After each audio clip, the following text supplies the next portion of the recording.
Doesn't matter if you have one ass cheek and 3 toes. I will beat your ass.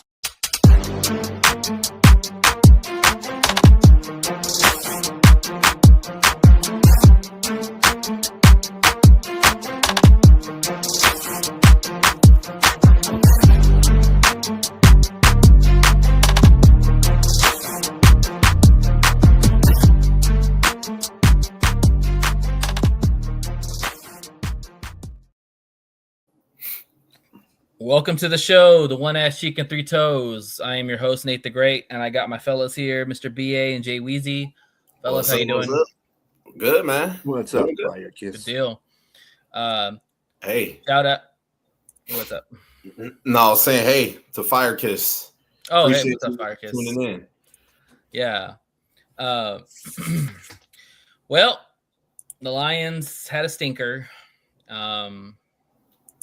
I don't even know how to describe it. I'll say this. Hey, I'm sorry, really quick. That says Rams. Yeah, it's all good. I didn't change the damn thing. My bad. Two things about this game. First off, I want to thank the Texans for not allowing me to watch the fucking Lions. I couldn't watch them on the national broadcast, even though Tony Romo and Nance were calling it. Then I went to Paramount and couldn't even watch it there because the Texans were on TV again. So I want to thank the Texans for not allowing me to watch the Lions. So that's the first one. Second one is that first OPI was straight bullshit. Absolutely. That was not OPI. Tesla got roughed up in the end zone. Should have been called for DPI. That was horse crap in every aspect. Bullshit in the highest level. Horrible way to lose a game. The second one, that's OPI. I get that. Totally 100% I get that. Yeah, he did. First one, total crap. That shouldn't even have that second one shouldn't even have mattered. We should have won the game, walked off, and we'd be talking about a victory right now. But we're not, because once again, the NFL fucks us, like always. You know, it's like I want to think of an acronym because it's NFL, something fuck the Lions. Right? You know? That's really what it should stand for. Think of an N word for me and then go NFL fuck Lions. So anyway, that's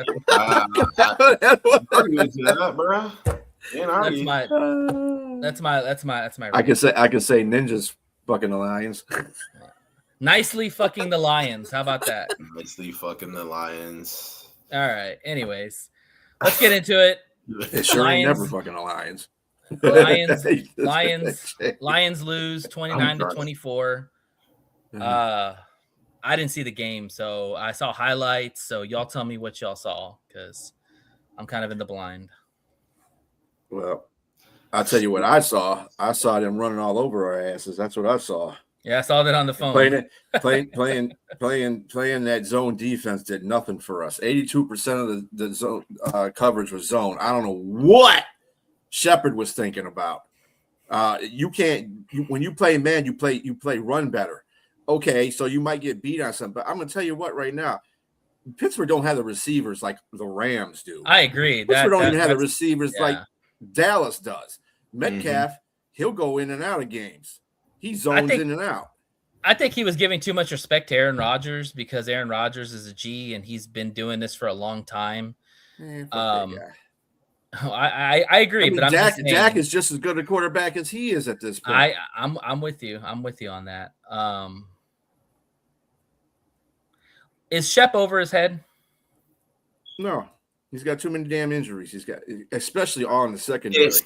It's two things I'll say about Shep. One, I know it comes to surprise to everybody and they don't like to hear it, but Shep is still learning to be a DC. I mean, really, let's just be honest. Aaron Glenn kind of left in a hurry. They were grooming him to be the DC, but for him to be thrown in the fire the way that he is now with the injuries that he's had and the type of turnover we had in coaching staff, I think it was it's kind of unfair to judge him at this point. Now, next year, what's up, Brent? If we're seeing the same performance, then yeah, I would say he could be in over. But has the NFL figured out his defense? Because it seems like the last 5 games, yes, the injuries are a huge factor. There's no doubt about that. But we've given up 428 yards a game. that's almost as bad as the Bengals. And the Bengals have their starters in the game, and they still suck. You know, I can't say the jury's out on him just yet because, like I said, he's still learning. Like Aaron Glenn, he brought a different aspect to being a DC. And if you remember back when they first started his first year as a DC, the defense didn't really look all that strong. Some of the same things were happening due to not having the players and him being a new defensive coordinator. So do you bring in a veteran assistant to maybe kind of help him kind of get this process quicker, or do you just kind of let him look at this like a sink or swim situation? Like he's sinking right now. Maybe he can try to resolve himself in the next couple of games, but next year, like you said, if this defense is struggling again and healthy, now we're gonna have some problems. Personally, I wouldn't. I will let him do his thing. Now, if you're going to bring in somebody, that person is going to have to come in and take over the job fully because that kind of shows that you don't have the trust in him. I know Dan Campbell. If you trust Dan Campbell, you also have to trust the people he put in place because those are the people he feels comfortable going to war with. I trust Kelvin Shepherd. I just want to see him have a fully healthy defense. And then, what's up, Robbie? Good game, man. And then go from there. Okay. I'll tell you what it is. Let's address the elephant in the room. The defense is never that good in the first freaking place. Okay, they have 2 or 3 guys on that offense that defense that anchors that defense. Everybody else is just somebody they just put in there. I'm just saying they need better players on defense. You want to help Shep out, get some better players on defense. But and they've had opportunities to do that. There's nothing because this is the reason why I didn't like the fact that Dan Campbell took out. You're going to let Shep use that defense or work with that defense. They got nobody on it, but you're going to take the play calling duties away from a guy that you actually wanted to have in there, and he won 3 games straight. And then everybody on that. Yeah, but that's because is healthy. That's because Dan doesn't want to meddle with the defense. He's not a defensive guy. He is offensive. He's not an offensive guy either. I think what I'm saying is what I'm saying is if he's going to meddle in the offensive side. He never meddles. He needs to leave that alone. I also think it's due to because of the talent that the offense have. Now, obviously, this is before the Mahogany injury, and Tay Ratledge. You start to see a bit of an uptrend with him.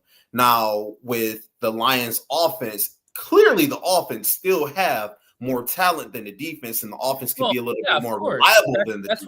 That's where all the money's been put is in the offense. Is in the offense, exactly. So if he wasn't able to at least make a nice home style cooked meal with the offense, didn't have to be 5-star, but a nice home cooked style meal with that offense, then something is wrong. And I said that to you guys a couple of weeks ago. I was like, man, if Dan Campbell takes away the play calling, I think Johnny Morton is just as good as gone because you don't just snatch it away from a person after you give them full autonomy and then they go on a little win. I don't expect Johnny Morton. Johnny Morton's not coming back. Like, he's just playing nice, and he's going to be gone at the end of the season. I really think that it's more due to he don't trust Johnny Morton. I know he brought him in and that was his guy, but he wanted to take it over before it got out of hand. Anytime you take away play calling, whether it's defense or offense from somebody, it tells the other person we don't need you. That's it. I can do this myself, and I'm going to do it myself. But you can't. And that's obviously apparent in these games. You lost a back-to-back game for the first time in so many years. You haven't won back-to-back games since you took over play calling. I'm sorry, you're not a play caller, Dan. Stop with that bullshit. I agree, but it's not fair to not put this on Shep because you give up 230 yards on the ground. Literally, that's the worst. I didn't say it wasn't fair. I mean, he's defensive coordinator. He's going to do that, but give him some players to work with too. I mean, you got like string them up guys in there, and the 2 players that you got to really work your defense are out on injury. It's hard to do that as a defense. And now that you say that, B, I got a question for the both of you guys. Take Philadelphia Eagles away. Let's look at the 49ers, Chiefs, and let's look at the Rams. The last kind of 3 Super Bowl winners after that. Who was the play caller on that team? You look at the Rams, it was Sean McVay. I can't even name you the offensive coordinator for the Rams at that time. Mm-hmm. And Sean McVay makes all the calls. Shanahan makes all the calls. Like, right. And even to yeah. this day, I still think Sean McVay still makes the calls, if I'm not mistaken, right? But when you hired Dan to be your head coach, you didn't hire him to be an offensive coordinator. You didn't hire him to be a play caller. You hired him to be a culture guy. You hired him to be a CEO. And that's what he is. Yeah. And look at the 49ers. Kyle Shanahan, obviously he didn't win one, but he went to 2 Super Bowls. Sure. Kyle Shanahan's a play caller. He came from the Falcons. And then you look at Andy Reid. And now Andy Reid, a lot of people want to credit Eric Bieniemy, but I didn't see it. I seen it's all Andy Reid. Mahomes. Everybody gets all their credit from Andy Reid. So does it concern you? It's just like Mike Tomlin and his defense. Yeah, that's Mike Tomlin's defense, even though. Yeah, no, you're right. That's his defense because he makes the calls on the defense. Now, does it concern you guys that Dan Campbell, he has no problem with taking over the play calling at all, but he isn't as good as those head coaches that brought their team a Super Bowl, or at least appeared in the Super Bowl? I mean, you're comparing apples and oranges. Dan is not a play caller. Mm-hmm. We know that. Kyle Shanahan, McVay are all play callers. They were hired because of their play calling because they've had success. Dan is just taking. Which makes my point about him taking over the offensive duties to Will, because he shouldn't have done that. You're going to let your offensive coordinator fall on his face, okay? Because we have players. When he booted out Lynn, that's because we had no players on there in the first damn place. Which wasn't fair to Lynn. Now you got players. You had no players. It's well, I mean, it is what it is. I don't know. I just think he jumped the gun in doing that, and now we're suffering for it. Sure. Because I don't think Morton would have had us in that Philadelphia game. He wouldn't have made a difference, because you want to know why? He wouldn't have been. He'd be told, "Hey, dog, I know you like going forward on 4th down, but we need to take the points." Because when you're in an offense and you see what their other offense is doing, because that's what you key on sometimes. You see their other offense wasn't moving the ball at that well against our defense. Okay, I would 16 points. Come on. Yeah, I get it, but I would have promised you if Morton would have been the play caller in that game, they still would have gone for a 4th down, because that's just Dan Campbell. Like, it's just it's him. It's not anybody else. He makes the calls to go for a 4th. Then Dan Campbell needs to look at the way the game is being played and stop doing the dumb shit like that. Yeah. That's just dumb shit. I'm sorry. I mean, I understand the aggression of God is here, but we got here now, okay? And we have the players. If we have to do that in a situation, we know we can get it done on a 4th down. I'm doing it every damn 6 plays, get a go for it on 4th down. It's bullshit, man. You can't do that. Well, but the thing is, that's the way the NFL is shifting. If you look at the games, everybody's going for it on 4th down. Yeah, but nobody's going more than Dan Campbell is. Hell, the Niners didn't punt for 2-3 games. Three games without punting. Nate, he is far and ahead of everybody in 4th down calls this season. Absolutely. Far ahead. I beg to differ on that. The Colts actually were one of the leaders in 4th downs. I can check that in real time. In completing 4th downs, not going for 4th downs. There's a difference. That's what I'm saying. It's a 50-50 thing. If we make the 4th downs, nobody bitches. Okay, but we're not making the 4th downs, and I understand what you're saying. And it depends. And you know something. I'm not bitching when we don't go for 4th downs. We should take the points. Let's say you go for it on 4th down, and you on your 45, and then you ended up going another 3 plays and hit another 4th down, and you had to punt. Of course, that'll get people upset, because that 4th down going for it, you still didn't get any points. But if it resulted in a touchdown or even a field goal, at least, I think, then people wouldn't really bitch and complain as much as you're not getting points out of it. But right now, the teams who go for it mostly on 4th down. 1 sec. The Colts were like one of the leaders in 4th downs this year. I mean, overall, Dan has gone for more than everybody else. If that's what you're trying to say. 29 attempts. You said this season. 29 attempts for the Lions. They're tied with the Chiefs, and Giants have 38 attempts. Damn.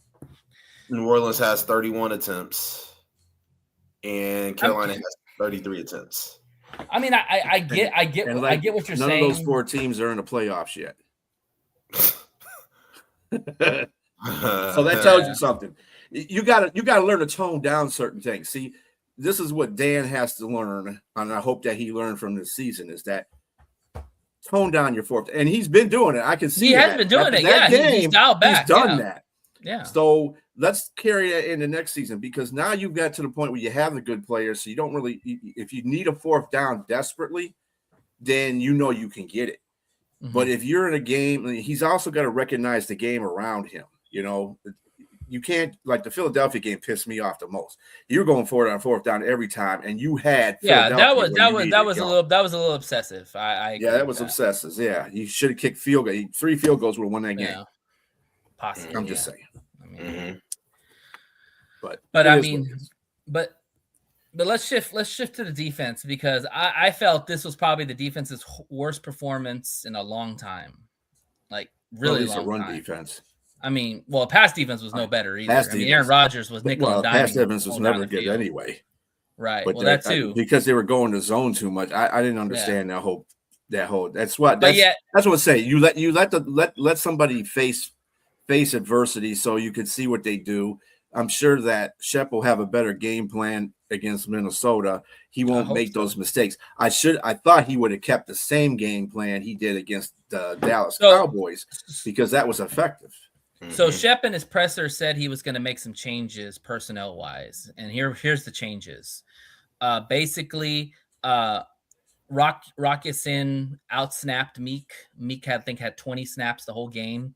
Rock and Reed were pretty much the main cornerbacks for the game. At linebacker, I think Alex and Jack were the main linebackers. Barnes saw a very small share of the linebacker snaps. On D-line, Davenport outsnapped Muhammad in the game.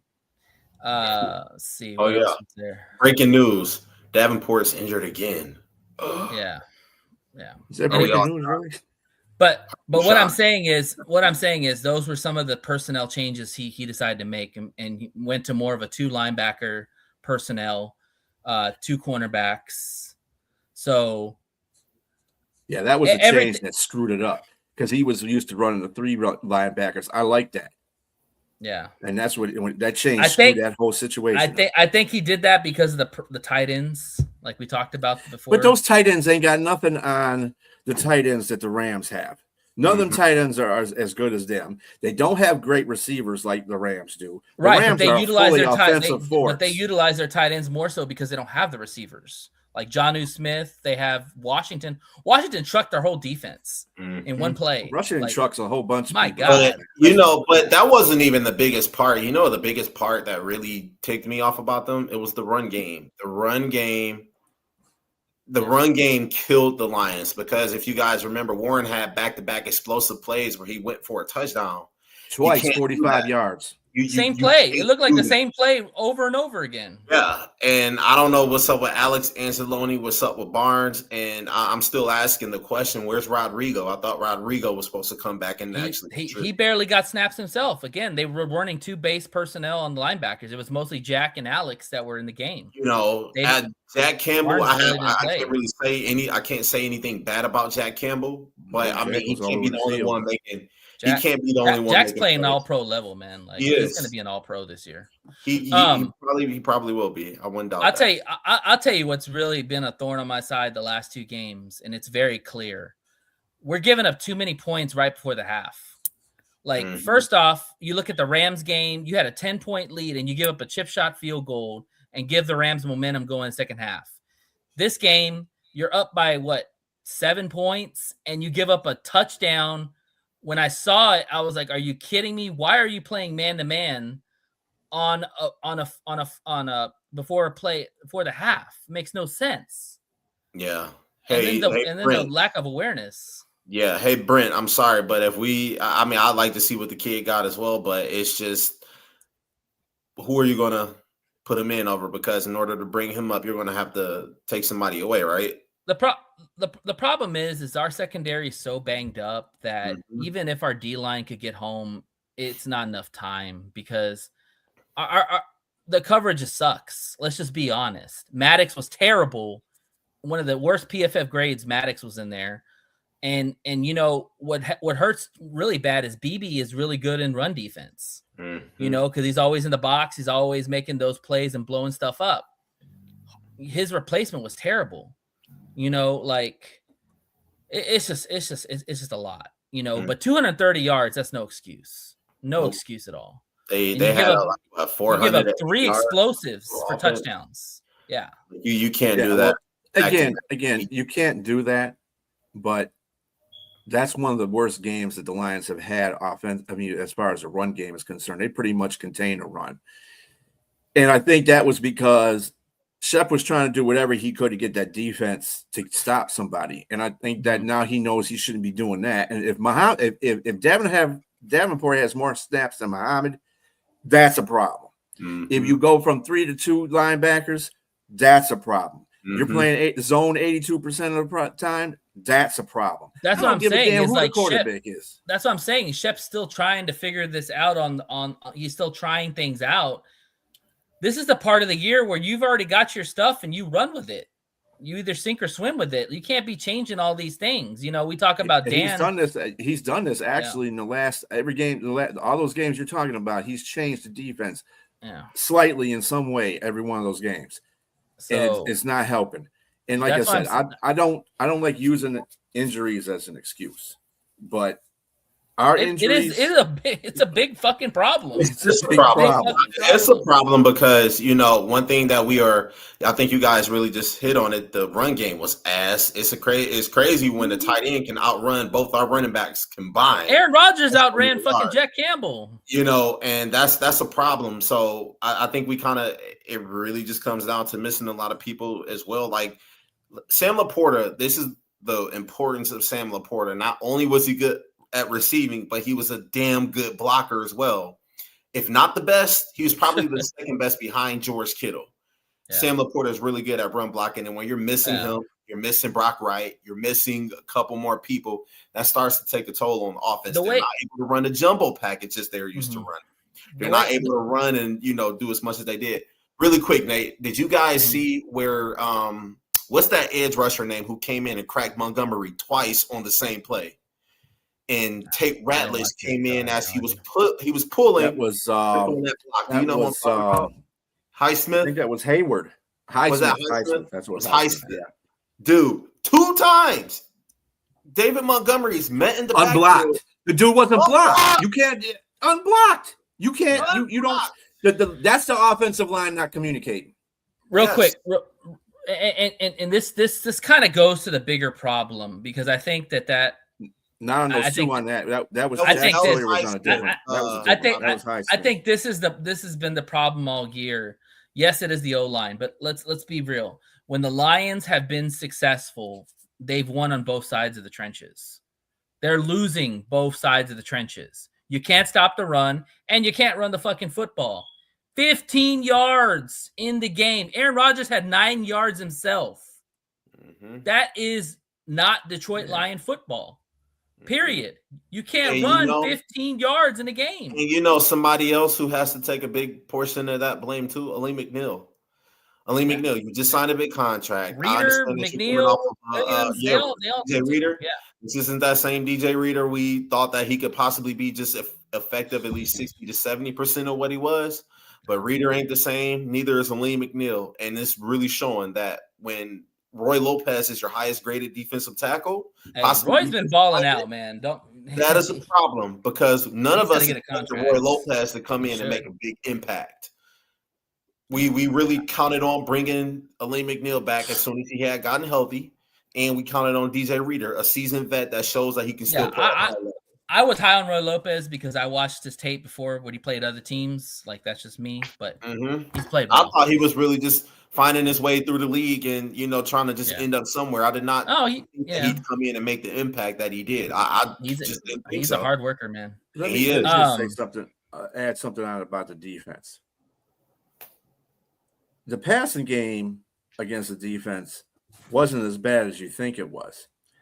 But when you have 230 yards rushing They had 251 yards passing. That was 21 yards difference that they had. They there should be no reason both your passing and your rushing are even. You know why the passing for Pittsburgh looked good was because, like you just said, they ran the ball so efficiently and effectively that they were scared to let anybody. They were stacked up on the line of scrimmage waiting for anybody to bust through, and then you can hit DK Metcalf. And he hit Darnell Washington on the flat. But that wasn't who killed us. He didn't even get a touchdown. He had 4 carries. He had four receptions. The running backs killed us in this game. Yeah. Gainwell killed us on the passing game. He had 5 pitches for 78 yards. I told y'all last game about Gainwell. I told y'all. Last segment about Gainwell. What about that last segment before? But I told you he was going to be a factor in this game, and he was. Halftime. What about that, man? That pissed me off. Dude, how the fuck do you, excuse my language, but how the freak do you let him catch that ball like that and he just gets because they're playing man-to-man defense. They're not playing zone in that play. Who was that guarding him? That was Alex doing that. Really? I'm gonna tell you right now. Don't blame that. No. First off, Jay, stop. When you're no. When you're a football player on there, okay, in that position, and you can't see where the ball is at after you tackle him, your assumption is he's down because you got him down. He didn't know that freak shit was happening behind him. That part, fine. If you want to blame somebody, blame Harper. Harper should have been right there.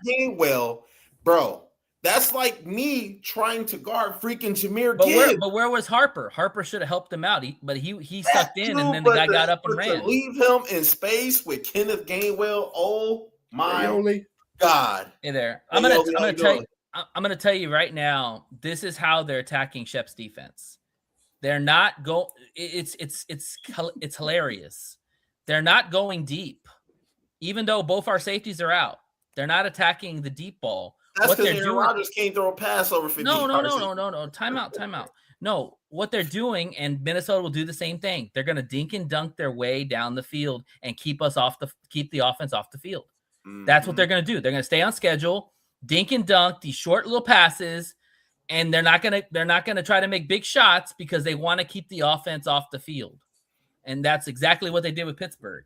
I know I sound like a broken record right here. Well, yeah, because like I said, the play call on the defense was bad. You could see how many snaps that Davenport got over. That's dumb. Muhammad should have been there full time. Davenport should have been a backup. Did it really matter? Aiden got 2 sacks. They still didn't do shit with They got 3 sacks. I know. He had 2 of them. Yeah.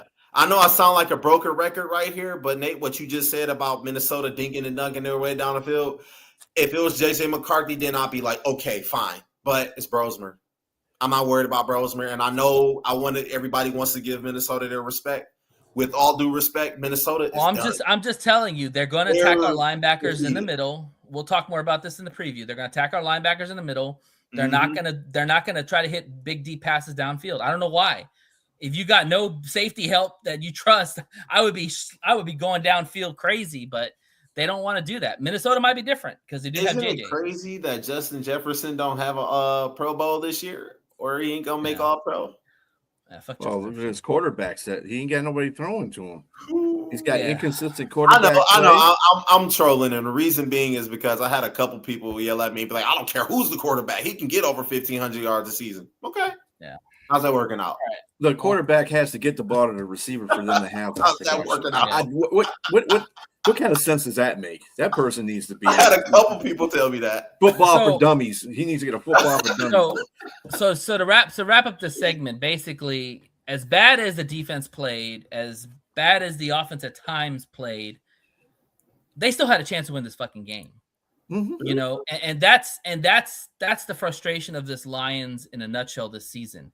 Is if you look at all the stats, you look at all the DVOAs and all that, the Lions are top in the NFL or top 5 in everything.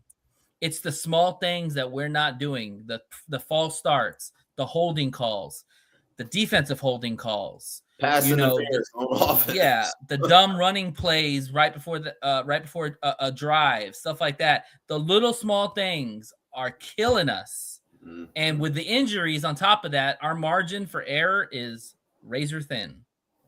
So yeah, and you know what the thing about it too is, we always have these crazy ass penalties in these games against Detroit, or they're trying to make a footnote out of the penalties that we get. Everything's something new when it's against the Lions.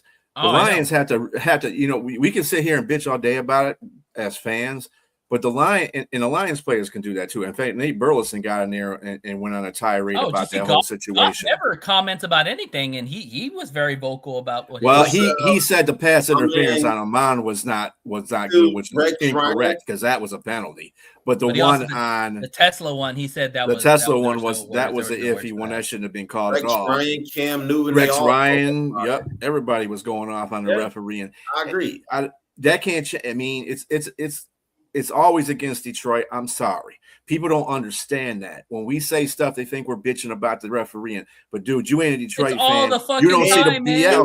We don't want to call. Detroit has to win games 52 to something, so they don't have to worry about that kind of stuff. And that's what we did last year. We were killing teams. We had to worry about those refs. And this may sound a little biased, but when will a call ever favor the Lions? When will the Lions ever get a call in the game that changes a rule? If the game is close, look for the Lions to lose. Absolutely. Period. And what really because somebody either will screw it up or the refs will get us. And what's crazy, the Opiano. That was he's talking about the Tesla. That is crazy. But I want to say this, like even at the end of the game now with you talking about Washington, your wide receiver Washington. I mean, that dude, I mean, he pushed and the thing is that if you want to play the tit for tat game with that, then okay, yeah, you could say that the Amon-Ra was an actual pass interference, but what about fucking Tesla? The Tesla does if they give the touchdown, Amon-Ra doesn't even matter on that play. But anyway. Exactly. You know, and that's the shit that really pisses me off. And I hate that too, though, B. Like when you bring up stuff like that, people be like, you're bitching and you're complaining. It's not that. It's you're pointing out the obvious. What's hilarious is if you watch that play, the defender literally's eyes on Tesla the whole time, didn't even see Amon-Ra St. Brown. Mm-hmm. Clear as fucking day. Anyways, whatever. What's up, Liz? Liz, what's up, guys? How are y'all? Good. Hey, blurry background, huh? You're trying to be like Jay, huh? You did your thing, man. Liz, you did your fucking thing right here. Did y'all like them? You, man. That's good. I'm glad. They came out really nice. Dog, they came out better than nice. Dog, make sure y'all rep them. Of course. Oh, yeah. All right. I got a white one, too. B, we're going to talk about the Pro Bowl, or we're going to do the rankings first? We'll do the rankings, and we'll do the Pic'Ems first, and then we'll do the Pro Bowl.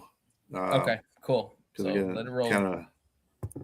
All righty here. All right. Here's your Pro. And Liz, you'll like this.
Hey B, just curious, where are the Lions on that ranking?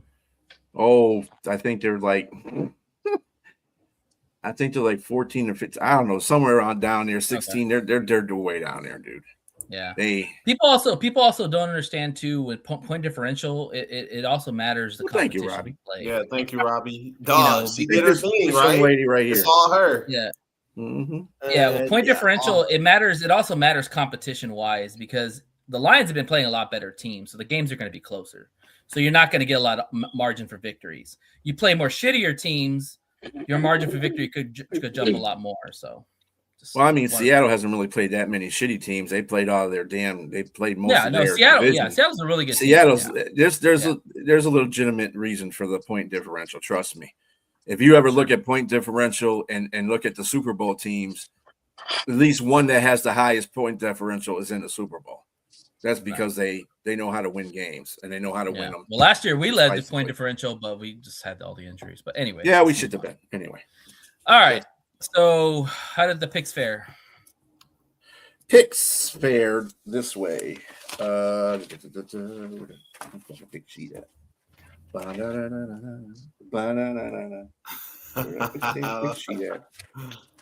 Hold on. Liz, I got it somewhere. Lottery numbers. Oh, here it is. All right. So this week, Jay stood at the top again. Punk. He's 12-4. He went 12-4. Me and Liz went 11-5, and Nate went 9-7. Nate with all his extra picks. Anyway. Yeah. So that brings us to y'all don't. Jay. That's right, because we're winners. Anyway. No, but the way these games have been going, shoot, you have to roll the dice. But anyways, go ahead. All right. So Jay is 145-76. I am. Hold on just a minute here, because that's not right. What did I do? I'm 143. No, I'm 142-79, and Liz is 133-88, and Nate is 130-91. Okay. So, all right. Jay still got it. He got a point on me. Damn it. You know what it was? It was that stupid Miami game. Yeah. Oh, I shouldn't. And I was thinking about that, and I didn't pick that on my other show I went on, and I didn't pick it in my Pic'Ems. I don't know why the hell I picked it on here.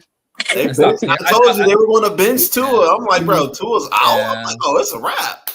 After watching the season, I stopped. I knew caring, that. so. That wasn't. I don't know why. I was high that day. I guess. All right, let's move on. Oh yeah. By the way, he's coming back too. By the way, all right, McDaniels. Oh yeah. Okay. Idiot. All right. Ready? Do it. Okay. All right. Cowboys versus Commanders. Cowboys are 7-point favorites on the road. B. I'm going Cowboys. Yep. Cowboys. I go with the boys. Cowboys. Yeah. Commanders are going to be playing Josh Johnson as their quarterback, so that's all you need to know. Yep.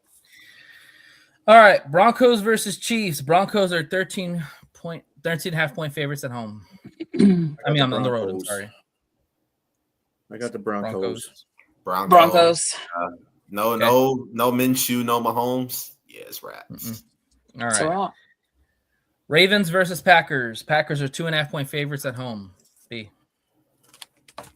I know this is going to raise a lot of eyebrows when I say this. I'm picking the Packers only because they're favored. Yeah. And they're playing. I don't know what's going on with the Ravens. Lamar's not going to play. Pissed me off. So Yeah, I think that's all you need to know. Well, that ain't certain yet. So that ain't certain. Hey, taking Jordan Love, but I'm still taking. I'm still picking the Packers. It doesn't make a difference if Lamar's playing or not. I'm still picking the and if to pick it, just remember now, if the Packers win, bye. We're done. Yeah, we're done. Yeah. I'm not relying on them. So yeah, I'm taking Green Bay. Give me the Whackers. You taking Green Bay, Liz? Oh yeah, sorry, Packers. All right. Yeah, I'm surprised you were the first person to jump on that one. All right. Buccaneers versus Dolphins. Buccaneers are 5.5 point favorites on the road.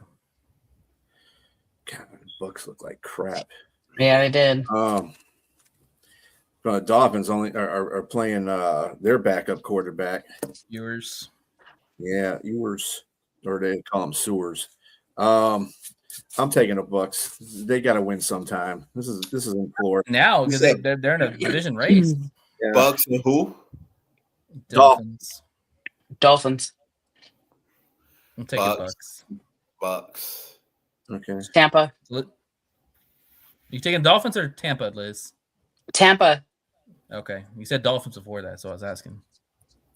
No, All because right. he had asked who were they playing with, and Yeah. I said Dolphins. Yeah. All right, Cardinals versus Bengals. Bengals are 7-point favorites at home. Bengals. I'm going Bengals. Yeah. Yeah, Bengals. Bengals. The rat game right there. All right, Jaguars versus Colts. Jaguars are 6.5-point favorites on the road. I believe in the Jags now. Now you believe. Why? Because they're fucking Hey, good. they beat the Broncos at No, home. the fuck they're not. That's why they're leading the division. And I predicted Not that for long. season. Okay. Steelers. You say so. Give me the Jags, man. Yeah, Give me the Colts. I'll go with the Jags. You know the Colts. Hold that. Game, Liz. Rivers. I'll take Rivers. Yeah, I got Man, the- Rivers right. couldn't do you got me nothing down against for the Jags, right, B? Purdy. Yeah. Yeah, I got you down for the Jags. Oh. All right. Patriots versus Jets. Patriots are 13.5-point favorites on the road. I'm definitely going Patriots. Yeah, that's Yeah. Telling y'all, Jets won't win another game. They want that number 1 pick. Mm-hmm. right now. The Go- Giants have it. I'll go Patriots. Okay. All right. Saints versus Titans. Saints are 2.5-point favorites on the road. Ooh. I'm going Titans. I'm gonna take the Satans. Yeah, I'm taking the Satans. Saints. The Satans. That's a combination between the two teams. Right. I'll take Stay away from me, B. I'm taking the Saints. Yeah. Stay away from me. I'll take Who Dat Nation. Yeah, Give me the same. Titans. Taking the Cam Aints. Ward played awesome the last game. I think Yeah, he fuck the Titans. put another one now. You picking an eight? I know you picking the can't- Titans. I know Nate? you can't Yeah, pick them. I'm taking. but- I'm taking Titans. You're not giving up. All on right. that. Seahawks versus Panthers. Seahawks are 7.5-point favorites on the road. Yeah, Seahawks. Ooh. I feel sorry for Sonya right now. Hey, Liz, can you go taking- before me just right here? Because I got to think about this. Seahawks. Fuck it. Consensus? Seahawks? Oh, Go Seahawks ahead, are Nate. You want to pick?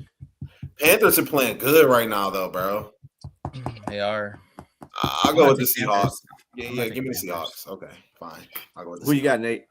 I'm taking Panthers. I figured you would. All right. Steelers versus Browns. Steelers are 3-point favorites on the road. Steelers. Browns are just done. Yeah, give me the Squealers. They might win that division. Give me the Squealers. Although I got that's where Myles Garrett's going to break the sack record. Oh, yeah. Only got one more left. Yeah. Steelers. You got the Steelers, Jay? Yes, sir. Give me the Squealers. They gonna win You that got the division. Steelers, the Pittsburgh. Okay, I'm going Browns. You're going Browns. I think Myles Garrett makes Aaron Rodgers' life a living hell. The doo-doo Browns. Oh. Yes. 4 sacks. You heard it. 4 sacks, and he breaks the record. See you in 4 Right. years. And I think Shador Hi, Robbie. plays well. All right. Giants versus Raiders. Raiders are 1.5-point favorites at home.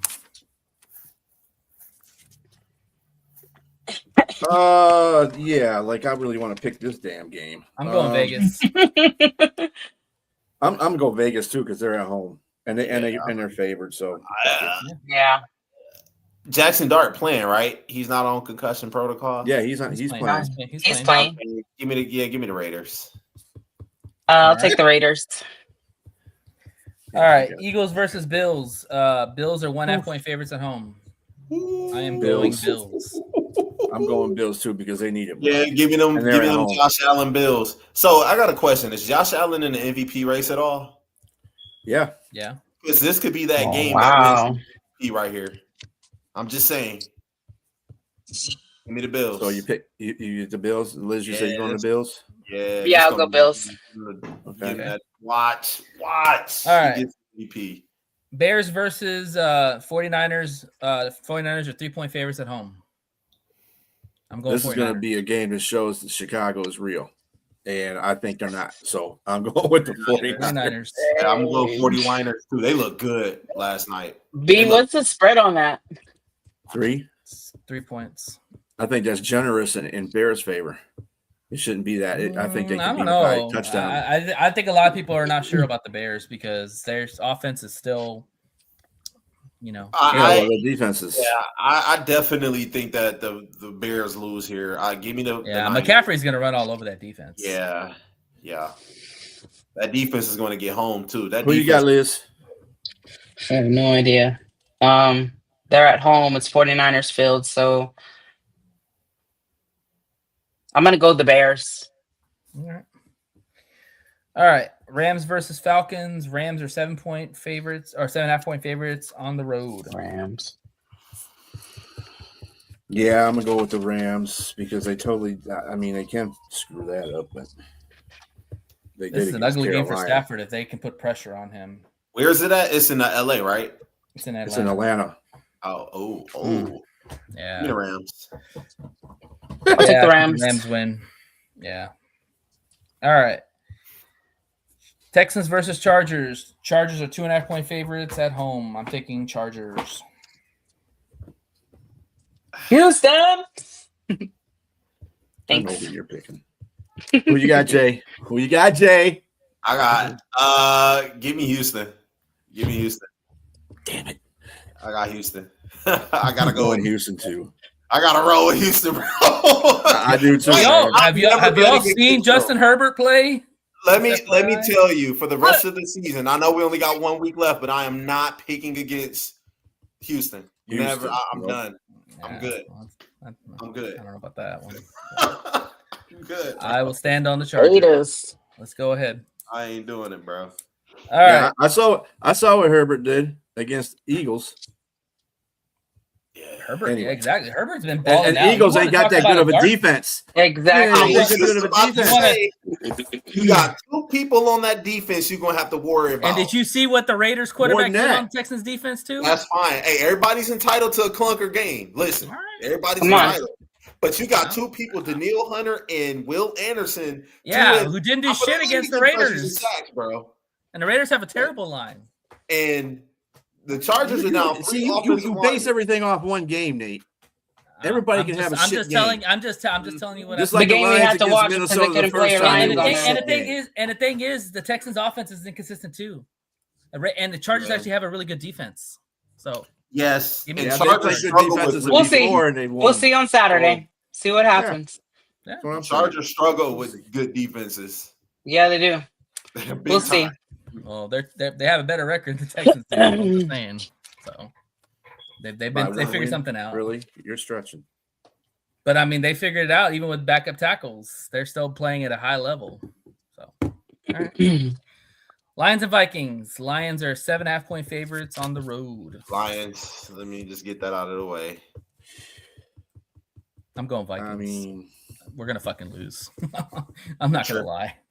You tripping? No, they're not losing, bro. If this was McCarthy, Lose 3 in a row. We couldn't stop a nosebleed when it came to the run defense. Justin Jefferson's gonna have no Mason. again, you're going on one game. People make Yeah. I don't adjustments, care. Nate. I've seen enough. We're not doing that. Especially if it's close. All right. I'll go Well, Lions beat. I'm putting you under for Vikings. Go for it. All right. Yeah, they're not. No, they ain't winning this game, bro. If JJ played, if Mason played, I'm like, okay, cool, but Yeah. They still got might Justin give you some Jefferson, and they still got. You gotta get it to him, though. They got Cockinson. You got to They'll get find it a to way. him, though. They're just gonna nickel and dime. I'm telling you. What was the last time Max Brosman played? How many interceptions did he throw? no, he threw 4 interceptions. Oh no, Thank guys! You also got to remember it's at home, and Brian Flores' defense killed us the last game. That's all I'm saying. So we'll see. Well, not necessarily. I don't have. Lions still got a good offense, so Yeah, they still got a good offense with they even don't. without the run. But anyway, All right, well, we'll let's see. get it. Did you get my pick? Anyway, that's Would you Did you get my go pick? with? Yeah, Lions. you went Lions, didn't you? Okay. Mhm. There you go. All right. All right. Now, off topic, this week was the Pro Bowl selection, and for the Lions, let me bring up my. Oops, I already got it up, dumbass. Renee. All right, Brown, Gibby. This is the Aiden. selections for the Lions. Man, that's solid. Campbell, We had Jahmyr Gibbs, Aiden All Hutchins, drafted by Brad, just FYI. Penei Sewell, and Amon St. Brown. Now, all of them, the fan in me, all of them deserved it, obviously. I think that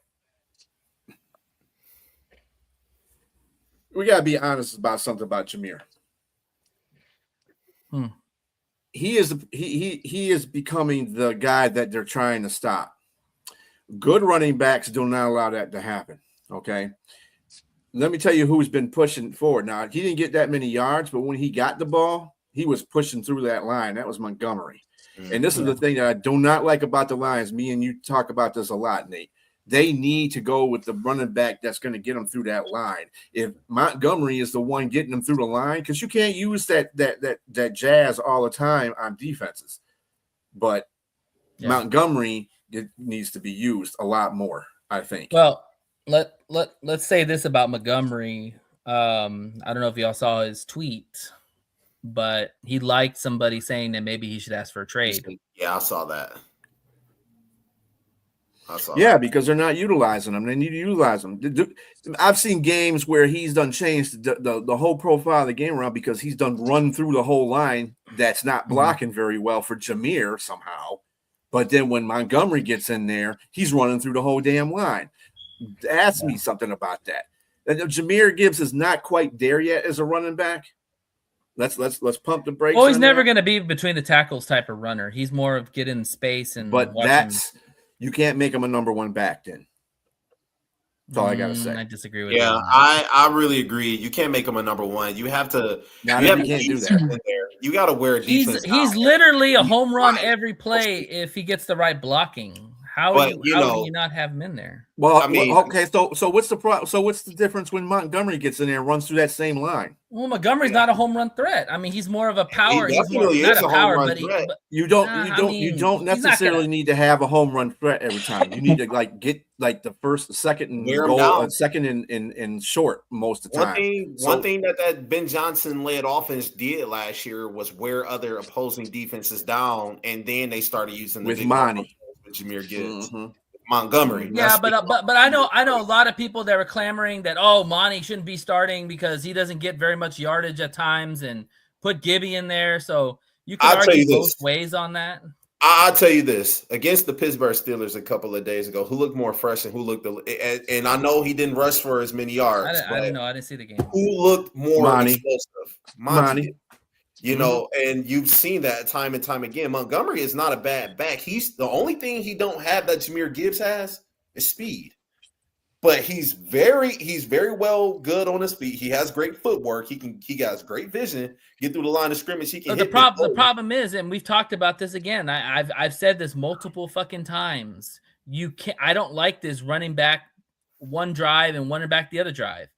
Alternate. I like them playing. I like them playing the hot running back. That's what Ben Johnson was pretty good at doing at times, is running the hot running back. So or understanding the running back for the situation. Like Pittsburgh, you need to put Monty in most of the time because that was grit versus grit. Both Mike Tomlin's a gritty damn coach, just like Campbell is. So what you want to do is I want to bust you in the face, so I'm going to run Montgomery all in your face. Yeah, but let's be real. Even Monty on some of the runs that he had, just Pittsburgh was shutting the running game down. Period. Yeah, because the 15 yards of rushing. What the fuck did Monty do? The 2 for Highsmith where Tate Radley. Yeah. Well, obviously they weren't running the ball enough. That's the point, and they didn't run it enough with Monty. Because it looked like every time they were getting stuck. Again. This is a Dan Campbell thing. So whatever the case may be, he's not an offensive coordinator. And you know what else is interesting that nobody's talked about? The fact that Scotty Montgomery is not coaching the running backs anymore. Last year, Scotty had the running backs at a very high level, and he put them on the receivers now. And now your boy's coaching them. Tashard Choice. No, I like Tashard Choice, but again, he's a green guy. We have a lot of green staffers. I mean, look at Shep. Dan Campbell's is not a play caller. You have a lot of green staff members, and maybe you don't need to make those changes. Maybe you need to go with if it ain't broke, don't fix it. You know what I'm saying? So I don't know. It's just frustrating. But let's move on. We can talk about this all day. Anyway, yeah. For the Houston Texans, Derek, all these guys definitely deserved Pro Bowl nods. Hell yeah. Yeah. Yeah, they do. You know something? I'm surprised. What's the name? Daniil Hunter isn't up there. Yeah, wasn't in there. Yeah. I mean, you could have picked off about 3 or 4 other people and put them on a Pro Bowl list. Well, the AFC's got a lot of good pass rushers, so yeah, they do.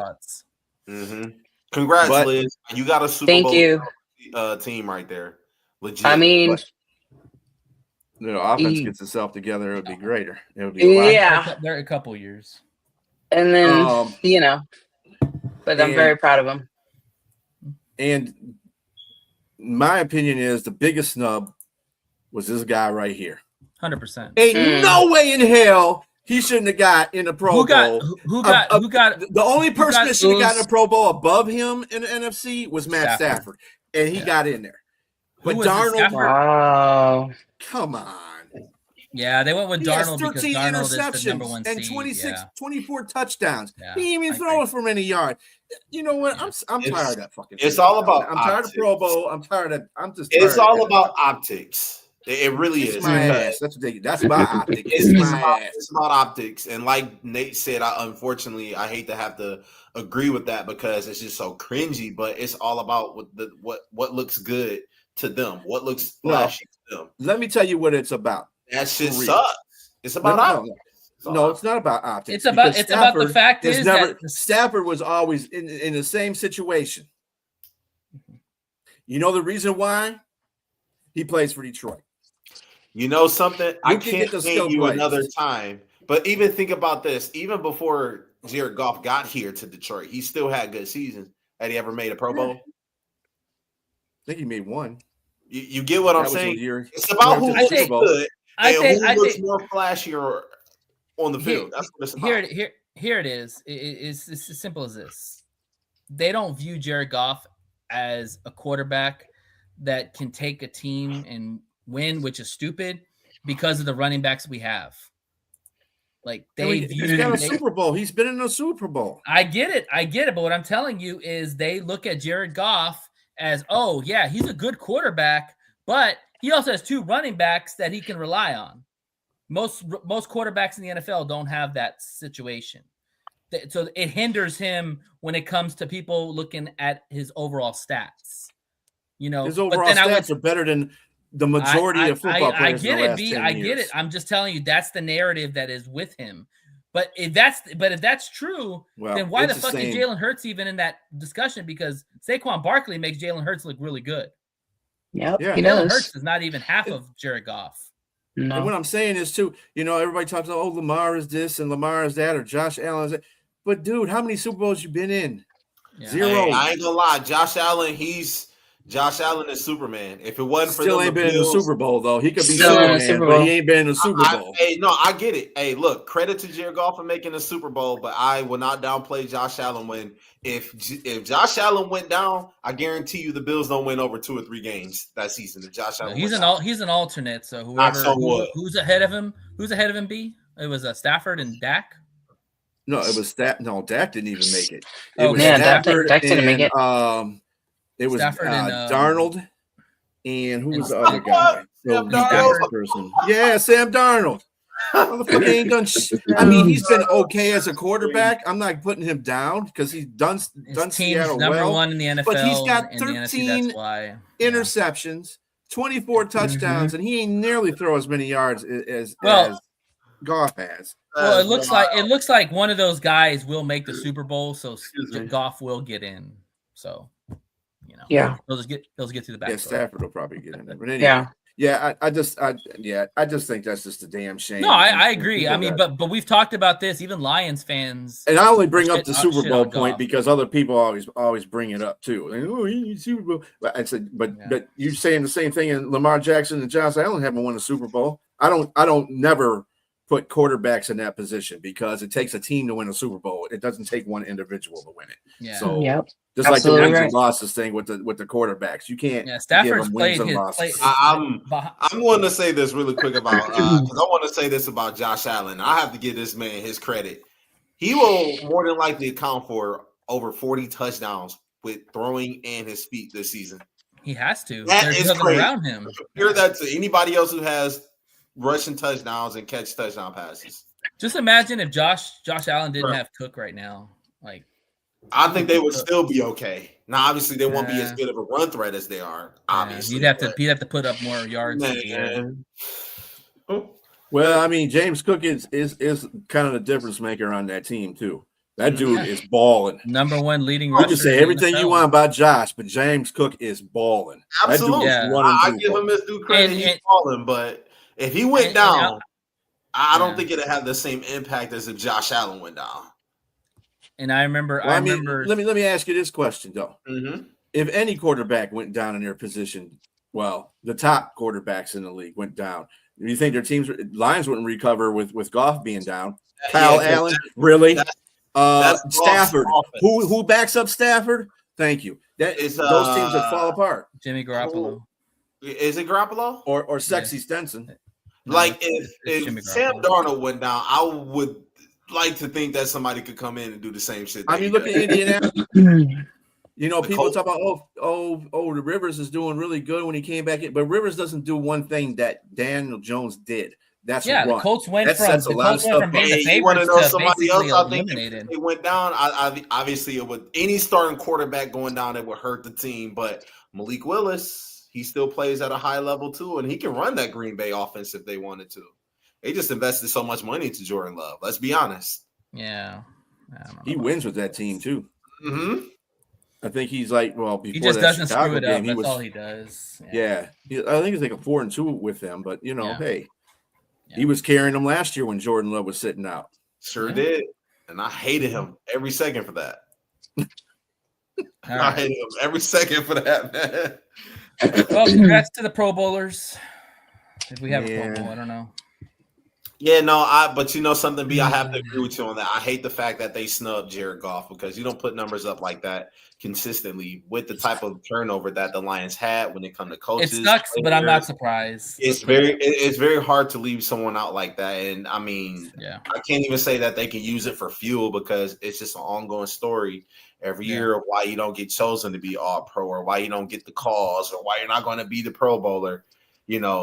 It just sucks, and it takes away the fun out of the game. You know what's funny? Because a lot of analysts on a lot of sports shows in the beginning of the year said this is the year that Goff is going to show you what he's made of because it's going to have to be because they got different offensive coordinator and their offensive line isn't what it was last year. So they say a lot of this is going to fall on him. He's done nothing but be brilliant. I think we realize it's all about optics and superstardism and all of that stuff because – anytime you see Jared Goff having a really good game, you always hear about how he was traded away from LA, relationship went sour, and then don't let the Rams and the Lions play because then you see the stats when Stafford was here and Jared Goff was in LA, and they got to do the comparison. It's like we got over that hump when Matthew Stafford won the Super Bowl and the Lions were going to do their thing. We got over that hump. I think we closed the book on the narrative that Jared Goff can't win without Ben Johnson. Absolutely. Absolutely. Jared Goff is just good. But somebody has to be that punching bag. Somebody has to be that fall guy, the scapegoat. So they have to go to Jared Goff. And one thing that I hate is that when we lose, a lot of people look at Jared Goff like he's still the problem. I don't know how many times we have to scream this from the top of the mountains. Well, Jared those are idiots. Those are idiot fans that don't. Jared Goff can literally throw 3 touchdowns and 400 passing yards like he did this past week, and you still blame him. You don't blame the people who let Warren break away for 50-yard touchdowns. You don't blame the cornerbacks who got their asses burned out there. You blame Jared Goff for some odd reason. But see, you can't argue with stupid people because they don't know football. They don't know what is up from down. That's why it's just like it's ridiculous to even argue. They'd be like, oh well, Jared Goff threw the ball, he missed wide open St. Brown, or he threw it in the dirt. Yeah, because 1, he don't want to turn the ball over, and 2, every quarterback is going to have bad passes in a game. That's what it is. That's why they're called incompletions, right? Because they didn't fucking pass. So we gotta quit blaming Jared Goff. Is he Patrick Mahomes? No. Real quick. real quick, stats from Jared Goff. He's third in yards, third in pass per yards per game, second in TDs. He's got 5 interceptions, which is at the bottom of the league. Second in QBR, and he's 5th in completions. If that don't say there's probably all-star, all-pro, I don't know. And look at those same stats. Jared Goff is going to be 1-1-2-1-1. Like, man, there's probably like 5 quarterbacks that people would not take over Jared Goff. Everybody else would take Jared Goff. Period. You know, like, is he Patrick Mahomes? No. Can he run like Lamar Jackson? No. Do he have vision like Joe Burrow? Probably not. But he is him. Like, he knows what the fuck he's doing. He's a pro quarterback for a reason. All those quarterbacks you name, I would take them over Jared Goff. I mean, even if you would, or if you wouldn't, like, it'd be totally fine. I just hate the narrative that anytime Jared Goff goes out there or the Lions go out there and lose, we got to point our finger at Jared Goff. No, Jared Goff did okay. The offense can put up because those are idiot fans that are looking for clicks. Well, we're supposed to win those games. Detroit always blames the goalies. They always blame the goalies. They always blame the pitchers. They always blame the quarterbacks, even if it's none of their fault. You know who why? You know why? Because they make the most money. That's why. And fine, that don't mean fine. nothing. But if you're going out there, people were going to blame people that make the most money. One team scored, the other team scored. Yeah. If that's the case, they need to blame the Fords. I mean, you're going to blame somebody that makes the most money, and they're but the Fords aren't playing on the field. Fords are the Fords are paying for the people to put the players on the team. That's the point. Jared Goff is not on defense. Let's be honest. I mean, come on, really? Jared Goff is not on defense. So if somebody gets a 60-yard bomb or a touchdown before halftime or 50, if Jared Goff had 50 touchdowns, people would still find a way to bitch about it. Let's just be honest. Okay. All right, we're beating a dead horse. That's never going to change. All right. So are we going to Liz's segment now? Yes, we are. All right, Liz. All right. Let's get into it. Let's get into it. So the Texans beat the Raiders 23-21. 7 straight wins. We're 10-5. But don't let that score fool you because I was at the game. I'm telling you right now, this should have been a belt-to-ass game. Period. Yes, a win is a win. We're allowed to have like bad games here and there. But Ryan's said it best when he said, it doesn't matter how it looks. It's beautiful to get the win. And it is. And I hear that and I respect that. And December football is about stacking wins because that's what we've been doing. But standards matter. And Will Anderson Jr., he did exactly what a leader is supposed to do. Sometimes it feels like you don't even win the game, and that's real. That's something real that he said on the field. And then the defense, because that's supposed to be the team's calling card, top-ranked defense, played like ass. Sorry. I was at this game, so I'm going to lay it on. And Ashton Gentile, like, he looked like Genty, there you go. He looked like prime Bo Jackson out there. A 51-yard touchdown run where he waltzed through untouched. A 60-yard touchdown reception where nobody wrapped up. 188 yards from scrimmage by a rookie on our home field. That's not Texans football. That was lazy and blown assignments. CJ Stroud, yes, I love him, franchise guy, but Sunday, his standards were trash. 187 yards, 1 touchdown, and way too many stalled drives. Way too many. The offense punted on the first, second half positions and let the Raiders hang around longer than they should have. And if I'm being honest, the Texans got bailed out. A couple of key pass interference calls. Nico Collins did come in clutch, grab late. Thank God for Derek Stingley because that pick 6 was the spark of what the team desperately needed. And Fairbear, of course, MVP, Mr. MVP. Care Bear, 3 field goals. The name is so funny to me if you ask me. I'm sorry, Liz. No, I love it. And and I lost my voice at this game. I was so mad. 3 field goals, steady, reliable. Did his job. Sometimes Schultz, I know he give y'all heart palpitations because no, he does. Sometimes I'm like, oh my gosh, thank God. And then Schultz with the late touchdown clutch, it sealed it. But make no mistake, this game should not have been close. Not, I should just saw 50 points on that. The Raiders came in 2-12 with 9 straight losses. Look, I'm going to take the win. I'm not saying anything about the win. I'll take it. I'll always take the win. 7 straight victories doesn't happen by accident. But if the team wants to do ways to win. Yeah, but if the team wants to do something real in January, they need to stop playing with their fucking food. They need to start using that talent. Because this coming Saturday, we're going to SoFi. And that shit ain't no joke. This past game, like, we better have learned something because that shit ain't cool. Houston, do better and do it now. Okay.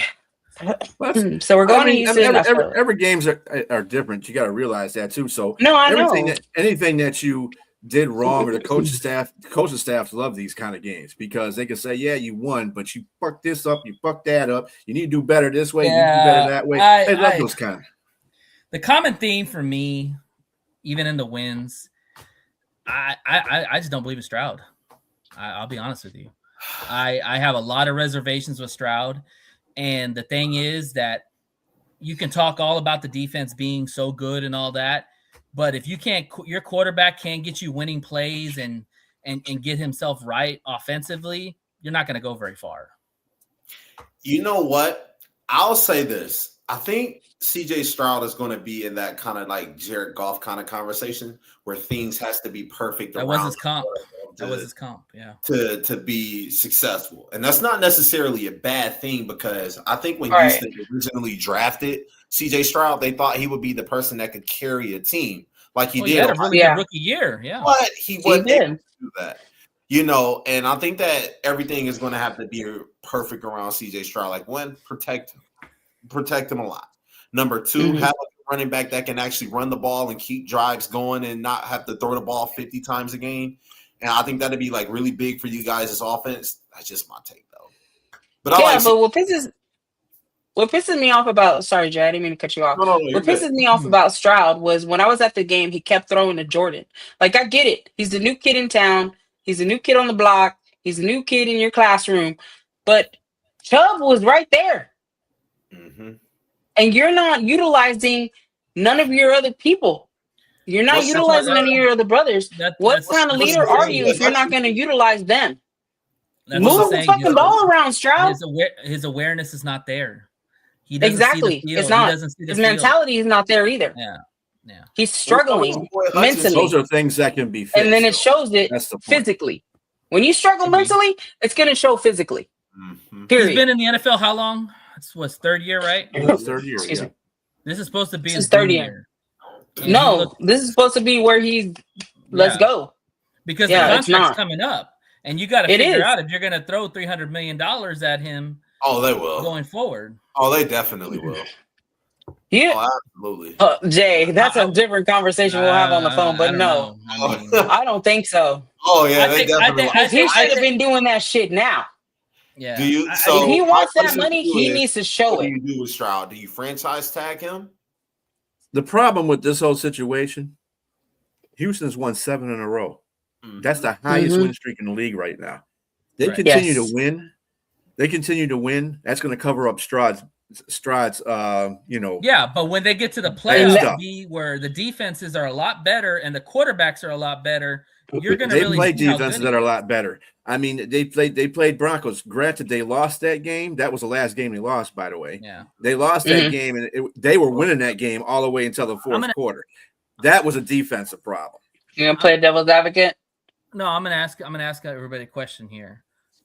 More likely, the Texans will, unless they should be in the playoffs because nobody else is behind them, so they're gonna make it. They're gonna play on the road the first game. Do you trust Stroud to win on the road? Yes. Absolutely. Absolutely. 100%. No doubt in my mind. If I'm in the AFC right now, I don't care if I'm the Bills. I don't care if I'm the Chiefs, the Broncos, or whatever. I'm scared to face Houston. Houston is a good team. How many playoff You know why? games has You know Stroud why? won on the road? Wait a minute. Let me answer this question. Do you know the reason why I trust CJ Stroud on the road? Because the Tell me. defense. Because the defense is number one. Yeah, If see, the that's defense was number why. 15, But see, I'm that's trusting This is like you can't say that. You can't say that. This is that like a you only Super trust it because Bowl- of the defense. this is like The defense Yes, is but what we gets can't them in the rely Super Bowl. on just defense. Super Bowl defense. That This is a ball, good I need some TDs. I Do can't just have Do you know Stingley who you're gonna? Do you and know who you're gonna go against in Petrie the playoffs? more intercepting likely? New England. New England. Drake May.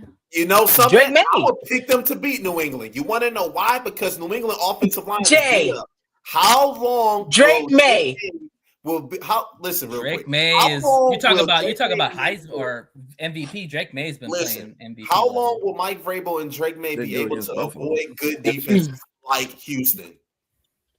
It They literally do that. bites them in the ass all the time, bro. This isn't like a regular team or regular How many? Okay, It's how many possibly the games best has defense in the Stroud? league How many right games now. has Stroud won on the road in the playoffs? In the playoffs, I'm going to say zero or one. Zero. It's I thought it zero. was one. No, No, I think all that his game all the they wins played have been when at home. was at home. Oh, Right? okay. They've all been at home. Yeah, So but that's my point. Is like going on the road in his first playoff game to get a win. It's going to be hostile. Yeah, I get the defense is good, but you know what? These quarterbacks can put up points too. I'm Yeah. going to say this. So I like. Ooh, excuse me. I like New England, and I think New England is going to be really good next year. But they're still young. They got a lot of things they need to correct themselves. Jay, And if I don't they know who wanna the think fuck's about good making anymore. Super Bowl Like everybody's, runs, even winning games, it's a like weird they year. could be going This against- NFL season has been crazy. yeah, it's a weird. They year. need an offensive line. Drake May is going Yeah. to get killed out there if he plays a good defense with a pass rush like Houston. He's played good defenses and still found a way to make Yeah, plays. he has. But He's none a of damn them good are quarterback. listen, none of them create pressure like the Houston Texans. That That's is the true. opponent right Yeah. there. And they do, None of and they do them play play- defense a lot better at home. Okay. When they well, go on the road, they don't play defense as well. Even though they beat the Titans, Mhm. they beat the Colts, and they beat the Chiefs. The Mhm. Chiefs are a hard team to beat at home because they have that support. Yeah. But Yeah. they still let's beat them, see. and they still let's got see. W's. Yeah, Mhm. let's see what happens with this Charger game because this is going to be a playoff. Yeah. And they beat- So, yeah, And they we're beat the Colts with Daniel Jones. So Go Houston.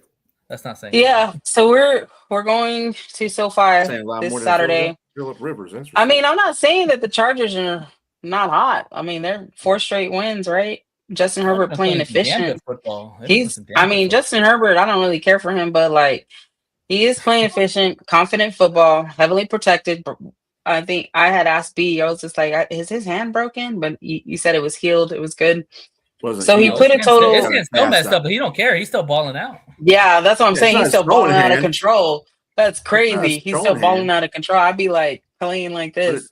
But it's not his throwing hand. That's the point. Yeah.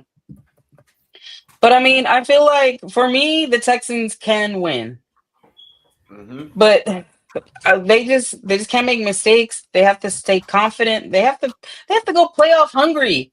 Like, come on, #1 defense. Like, let's go. The defense needs to It's gonna be a disrupt playoff Herbert. game. It's gonna have a playoff atmosphere to it. Yeah, it The is. Chargers still need. Well, they're in already, so they're good. Yeah, they are in already. But they just gotta contain it. Herbert will. I feel like they can hurt Herbert if they just play discipline. Houston has to set the edge and start early, collapse the pocket inside, make him beat them strictly from the pocket. No free lanes, no broken play magic. They better get pressure on him because he's got weapons all around him. He's got Ladd. No, he got some all Allen, around him. He's got Johnson, Hampton's Stacked. back. Yeah. Stacked. Like, I get it. Stacked. We're in it. When the thing is, we have to travel. So we'll see. The Texans are gonna walk into SoFi and hopefully put on win. My bold prediction. I want to say the Texans are going to be 27 and the Chargers 23. Let's see. I'm gonna go with Stingley, 3 interceptions. Damn. Shit.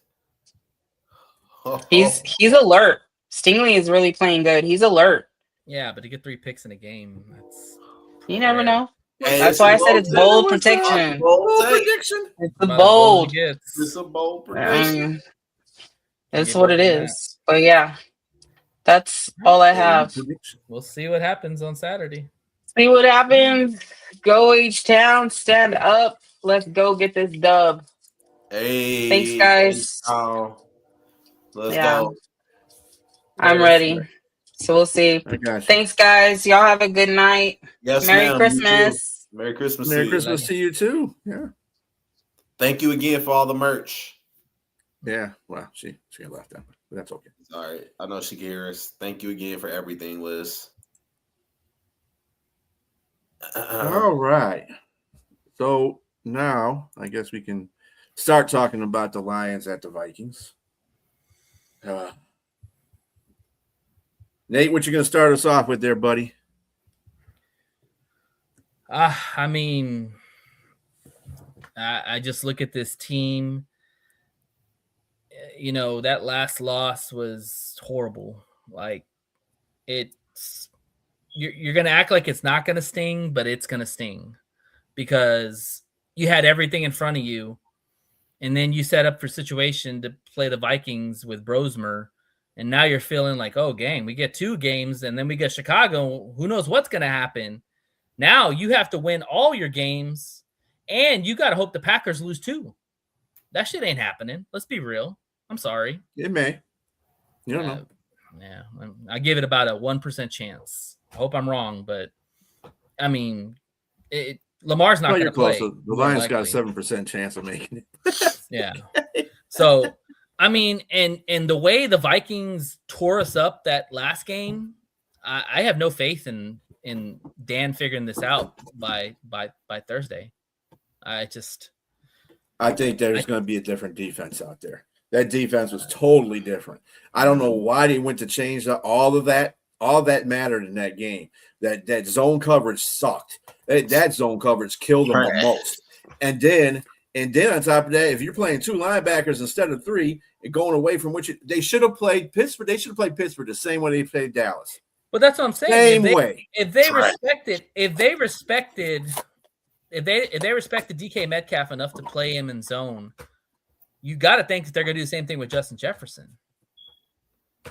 I don't think they trust different quarterbacks. This quarterback can't even get the ball past the line of scrimmage without it being tipped or picked. In saying that, Metcalf is not CeeDee Lamb.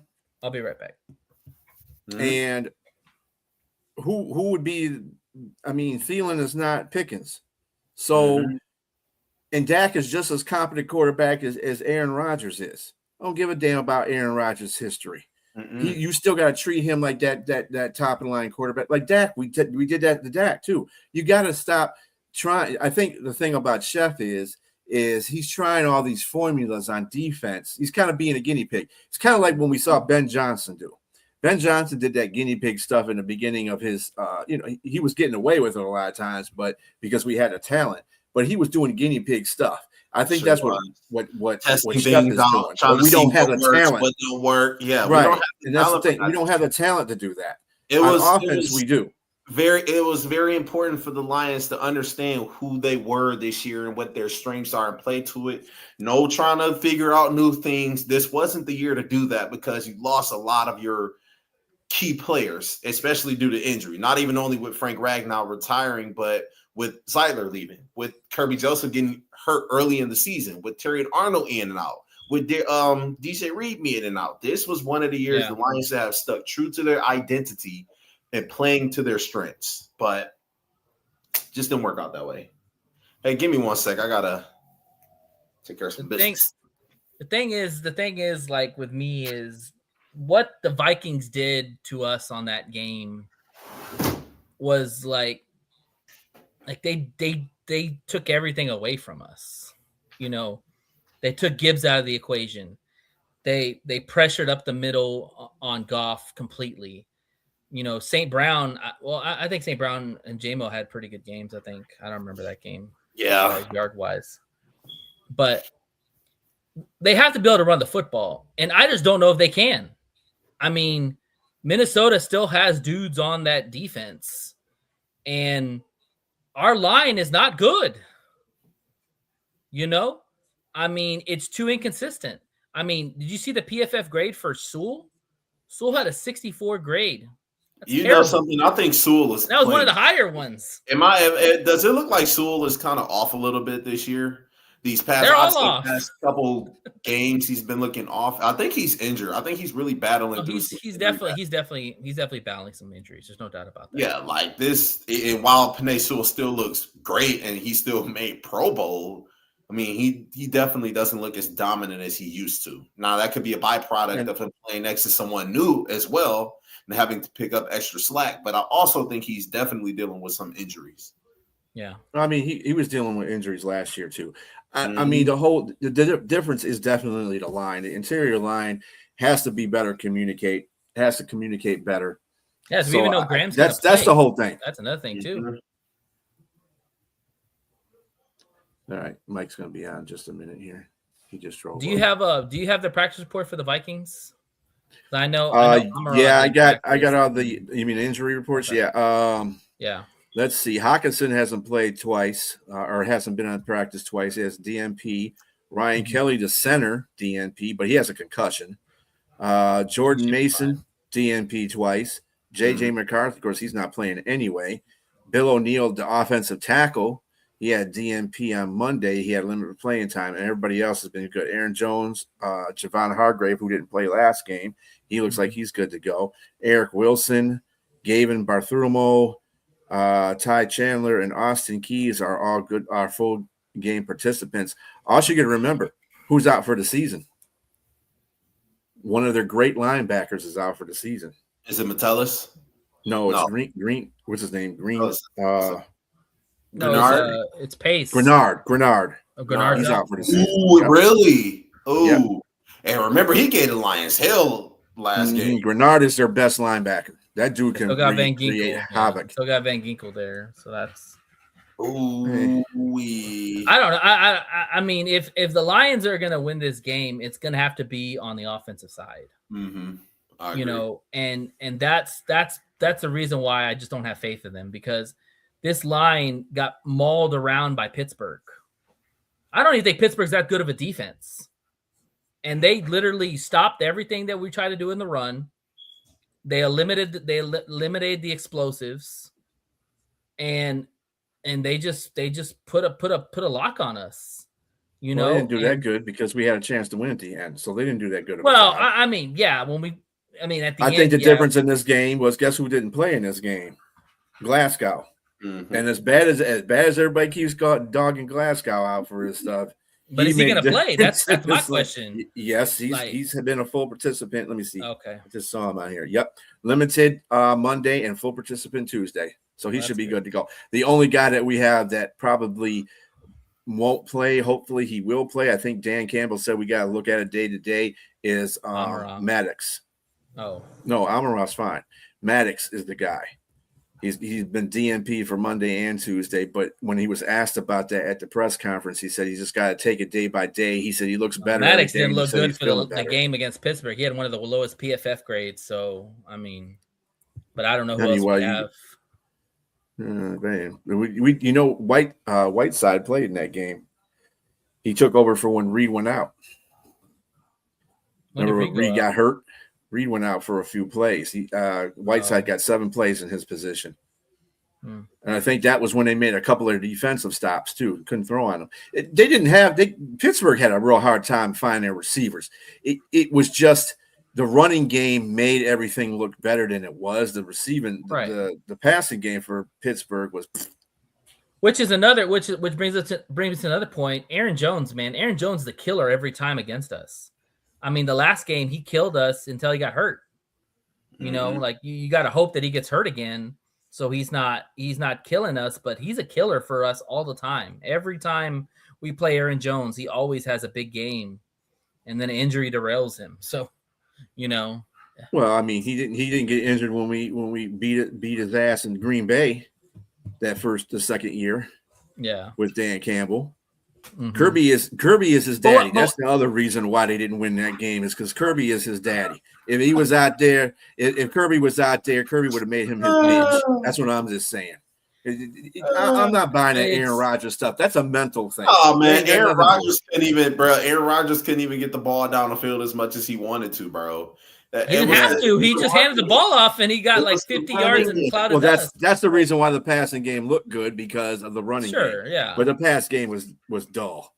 I mean, they did a pretty good job on the only thing they didn't do a good job on was covering the running back out the backfield, which was Gainwell. Which Aaron Jones would be a problem for that situation, Well, I mean, all you gotta do is get the guy the ball, but I mean, Aaron Rodgers ain't no bit different than any quarterback that we have to play against. It'll be the same thing. It'll be interesting to see if Mason.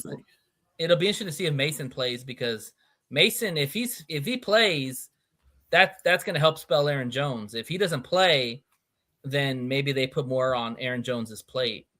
We'll ask Mike when he comes on about that. Yeah, I don't know, y'all. It's just the O-line to me. It's not good. It's just not good. Like we can't run the football. When we need to protect our man, we can't protect him, and we have these bad drives that are killers for us. If we don't do that, we get stupid pre-snap penalties again, like holding or offsides or illegal formation. Like, God, it's like it's just hard to watch. I didn't get to watch this game. Whose direct responsibility is that? The person making the play calls, which is Dan Campbell. You're gonna take the responsibility of taking over the offense. You have to make sure that you, the O-line coach, and the offensive line are on the same page. If you cannot do that, that means you're not doing your job. And as much as people want to rag on Morton about having that communication issue about the offensive line, I tell you what, they were doing less of the fucking things that they're doing now. Okay, they won 3 games in a row with Morton. The pre-snaps are players. That's not the coaching. That's player stuff. That's not moving. No, that's coaching too. You have to. It's like telling a kid, "Don't touch the fucking fire, or you're gonna get burnt." It's the same. You can tell them all day, and they can still make the same fucking mistake. I like that concept right there.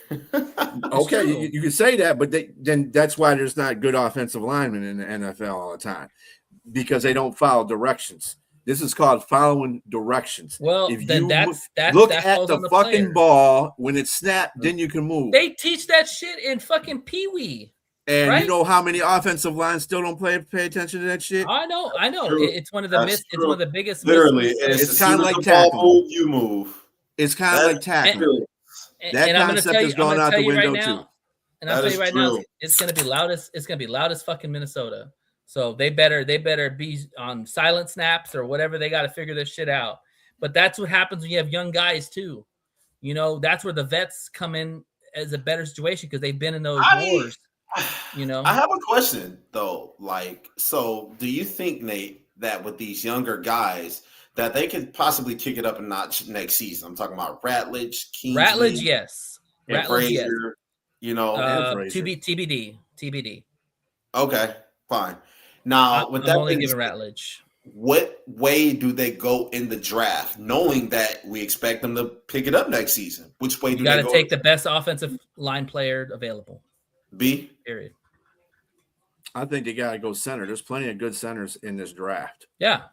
Interior line guy. Interior line guy. Not even that high either. There's. I mean, it goes all the way from top to bottom. You can get any center right now that's going to be good. I think the best players that are coming out of this draft are offensive and defensive linemen. Yeah. So that works skill out positions. Yeah. We're good with skill. We don't need skill. We got our guys. There's no tight end out there that's going to wow you. There's no receiver out there that's going to wow you. There's no quarterback out there that's going to wow you. You can say all you want about Dante Moore. You can say all you want about Mendoza. We don't need those guys. No. We got our quarterback. We're good. And these are one hit wonders right now. Everybody was clamoring over Fernando Mendoza. You're not getting him. He's going likely number 2. We need to go find our Frank. And he's going to fall flat on his face because they've gone on 1 year of him being good. Wait, hold on. Fernando Mendoza. 2 years. I don't know. Mendoza's pretty good, man. I like Mendoza. This is like his first, obviously, like Heisman type candidate season, but Fernando Mendoza is actually. He's got this body type. He's got the size. He's got the arm strength. Like he's a prototypical quarterback. Yeah, I've heard that from a lot of quarterbacks in drafts. And but they weren't his size and that kind of skill. Yeah, they were his size and they had his skill set. They just were shit. Please don't. It depends. It depends. It depends on how what team drafts him and how they use him. Well, that's if they fair. make him sit. That's fair. If they make him sit, then it's cool for a while to learn stuff because Mendoza's not one of those guys that's going to come in and immediately start for you. Nope, not going to do it. I'm sorry. He's going to start. He's going to start the first day. I would start him, but I'm not putting fall in his face. I'm not putting him in a Cam Ward position, or I'm not putting him in a what's that called position like Quinn Ewers. I would put him more in like a Caleb Williams. There he is. He's already got the team around him. He just needs to learn the offensive scheme. That's what I would do. He needs to sit his ass down like J.J. McCarthy should have been doing. Should have sat his ass down and learned behind Sam Darnold. That's the way it is. Welcome, Mike. And it's stupid because none of these quarterbacks are worth the first round draft pick. I'm trying to tell you, just like last year. There's nobody worth the first round draft pick. I would. Oh no. Mendoza would have gone in the first number 1. I'll definitely say instead of Mendoza's a good quarterback. I'm not saying that. Yeah, I would take. But look who was up there with him in the Heisman though.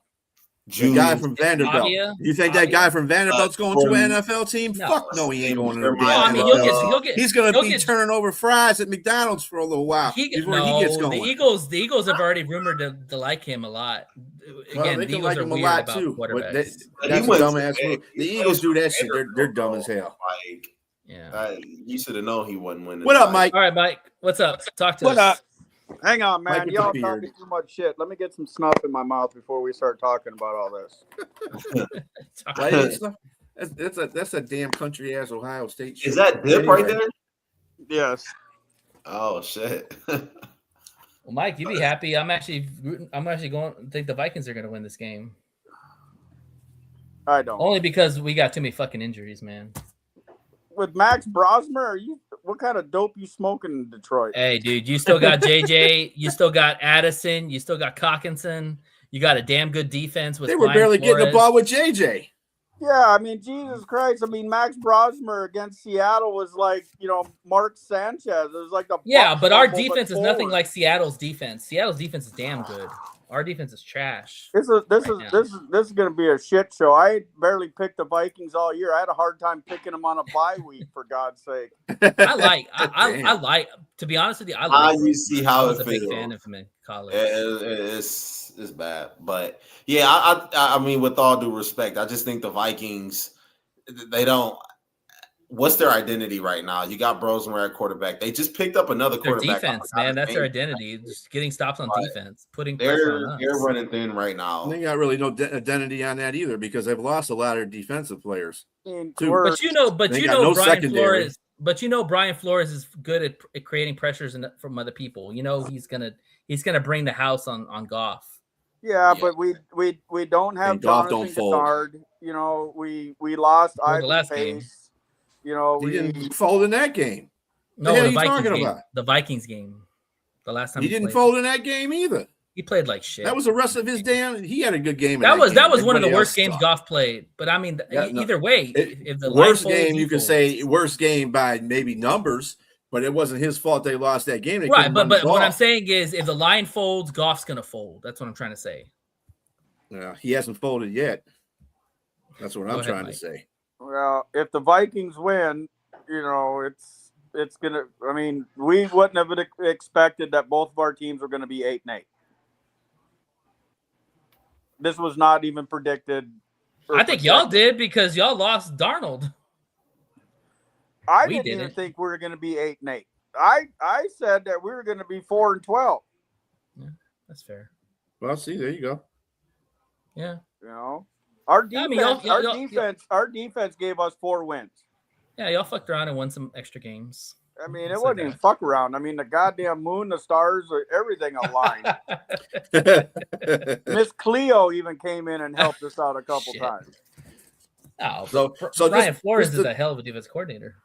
Just to prove your point, though, Goff was 25 for 37 for 284 yards and 2 touchdowns. The difference was he got sacked 5 times. That's why. That wasn't because that was the offensive line's fault. That was what did I say? B, if the line folds, Goff will fold because Goff can't do. But Goff had 284 yards and 2 touchdowns. How's that fold? And he still threw over 70%. I have a question for you, Mike. Really quick, do you think that there is anybody on the defensive line outside of Van Ginkel that could actually pressure Jared Goff right now? Take advantage of some of the one-on-ones that Hargrove is playing, so that'd be one. Yeah, Hargrove. You know, I like him, and I mean, Dallas Turner.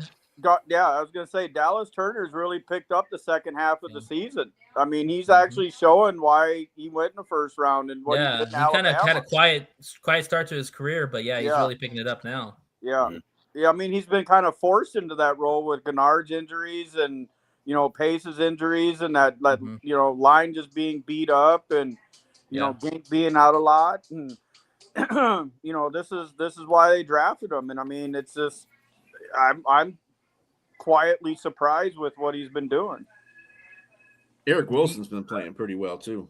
Yeah. I mean, I'm glad we got him back from the Packers. I hope we lock him up for a couple more years. Do y'all, as Viking fans, do y'all believe in McCarthy? Because I feel like there's a lot of mixed messages on him. No, I don't. The dude's made of glass. He makes bad decisions.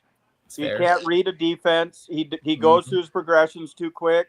He's got antsy feet, and he couldn't hit the broadside of a barn if he was standing next to the shit standing on an alfalfa bale. Damn. Yeah, those are honest. And believe me, he's proud of saying all that because he's an Ohio State fan, and JJ McCarthy's a Michigan player. There's a little angst there. Shit. No, I didn't like the draft pick. I didn't like drafting up to get him. There was better quarterbacks later in the draft, and it's been proven. I think Minnesota's going to break the bank, and they're going to go after a veteran quarterback, and they're going to stick his ass on the bench, and they're going to let him, just like B was saying earlier, they're going to let him sit there and learn. They forced him in, way too soon. Hear me out. I got 2 options for you. 1, Tua Tagovailoa. No. Hell no. 2, Kyler Murray. No. Nope. I'll throw a name out to you, and it fits exactly what you're saying right now. Daniel Jones. I think they'll go after Daniel Jones, and the other one I think they're really going to push for is Baker Mayfield. Baker's under contract. I'll tell you the perfect quarterback for you. They're going to pay Russell Baker. Wilson. The backup quarterback for San Francisco. Mac Jones. Mac Jones. I would rather have Daniel Jones. That dude doesn't have the weapons. Didn't have the weapons that is on Minnesota, and he still played pretty good damn football. Or how about this? And look at it. Don't look at the rivalry. Look at what he's done. What about Malik Willis? No, because I don't think Malik would fit. I don't think Malik fits the profile because he's not a pocket passer.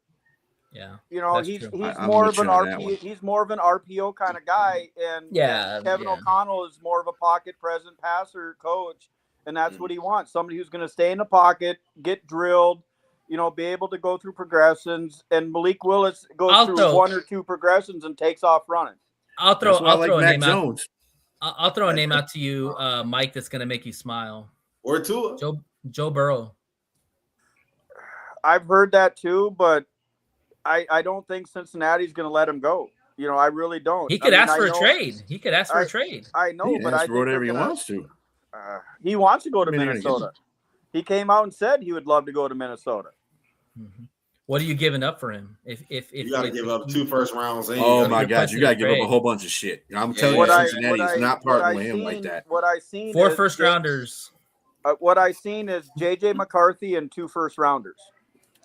They don't want JJ McCarthy. They didn't want JJ McCarthy. Well, that's How what about I've seen. would you give him 4 first rounders? No, this ain't the Herschel Walker era. You wouldn't give a 4 first rounders for Joe Burrow? I would give two first rounders, a second rounder, and a third round. I heard three first rounders and Jordan Addison. That's what I heard. They I already wouldn't, have a lot of I wouldn't be receivers. messed up with giving up Jordan Addison, because Naylor is. I think Naylor is just as good. He's underutilized. Yeah. I think you stick Naylor in that second, WR2. I think Naylor could be just as good as Addison. Addison's been, has a case of the dropsies this year. Yeah. I would hate to face Joe Burrow twice a year. I know. With Jordan Love and Caleb Williams in the same division, fuck that, man. There can only be one sucky ass team in this division. Damn it. It could be one of us. It's gonna be us. Damn it, we're gonna go from first to last. Son of a bitch. No, I doubt that. No, we're both gonna have bounce back years next year. Yeah. I'm optimistic. Minnesota's gonna, we've got some money to spend. I think Harrison Smith's gonna retire. That's gonna free up $25 million. Yeah. I think they're gonna get rid of, Aaron Jones. That's going to free up another $15 million. I really think they're going to get rid of TJ Hawkinson. I think that's going to free up another $15 million because I think Oliver is a better tight end. He's proven it this year. TJ Hawkinson can't stay healthy. Just pay it? What's his contract like? Is he a free agent or? No, I think he's got like 1 or 2 years left. Oh, okay. But I mean, if they do, I think it's only like a $5 million cap hit. It's not a lot. You know what the Vikings really need to do is they need to hit on their draft picks. One thing we could say about the Lions is that, we look at all the players we have, all our top players, they're all drafted, Offensively. Defensively. We're not going to hit on draft picks because we have Kawhi. We hit on him when we had Tricky Rick. That's my point. I'm crying. I have a question for you, though, really quick. Since we're talking about drafting, you said that they probably get rid of Aaron Jones. Who do you think would be a good fit to replace Aaron Jones? The veteran presence, just the explosiveness and how they got Mason. He just got to stay healthy. Yeah, they got Mason. I like Jordan Mason, and I like that other. Huh? That was a steal that y'all got. Yeah. Jordan Mason is a good back, and I can't think of his name. That little fill-in back that we got, that comes in. He's a good young back, but Jordan Mason can carry the load, and he's proven that. How do you think they would draft one? And if you could draft one, who do you have in mind? I'll throw a name out there for you. Love. Yeah, I was just about to say that. Or I know you're gonna say that. That's what I said. Or Katron Allen out of Penn State. We need a big, strong, aggressive back.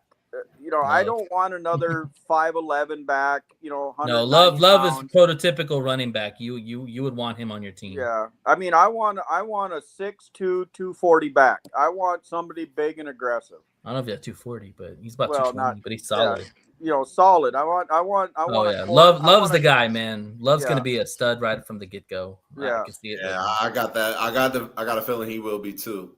Yeah. And with all the subliminal messages with David Montgomery, and Montgomery might be leaving allegedly. A lot of people are putting that out there. No, we need offensive line, man. The Lions get him? No, we need offensive line. Brad Holmes love his luxury picks, man. That's true. He ain't got no luxury this year. That's the point. He's got to really hit on this draft. They don't go after need; they go after who they like. I disagree with that. They went after need. Yeah, they went after need. But if there's a sexy pick up there, he might make a move on it. Like here's what I think our problem is. We spent a lot of money on our offensive line, and it was a bust. Yeah. We brought in Will Fries, we brought in Hargrove, we brought in Kelly. all these big names. Yeah. Right. Beefcake, corn-fed, dudes, and everybody was, hurt. Now they're under contract. Now we need to start cutting people, Yeah. and I think we're going to we have to get, after our secondary. We're going to have to get a quarterback. We tried the experiment with J.J. McCarthy. Everybody knew he was not a passing quarterback. Mhm. The quarterback whisper experiment failed miserably. That was KOC's choice. I understand that, and this was his first blunder. So let's cut our ties. Let's lick our wounds. Let's go after and spend the money on an experienced veteran quarterback that's still young. Let's get somebody 29, 30, 31 years old that still has, 4 or 5 years in the tank. But who fits KOC's offense? Who would you say is like the guy that would fit that pro style offense? I mean, realistically, I would love to see like a Baker Mayfield or a Joe Burrow. I'm telling you, Baker's going to stay in Tampa, man. He is Tampa. They're not going to get rid of that guy. I get it, but Tampa tanked. I don't want to keep Ralph. He's not going to fit. What we got. There's no way. Yeah. Joe Burrow wants out. He's publicly made it that he wants to come to Minnesota. He straight up said that.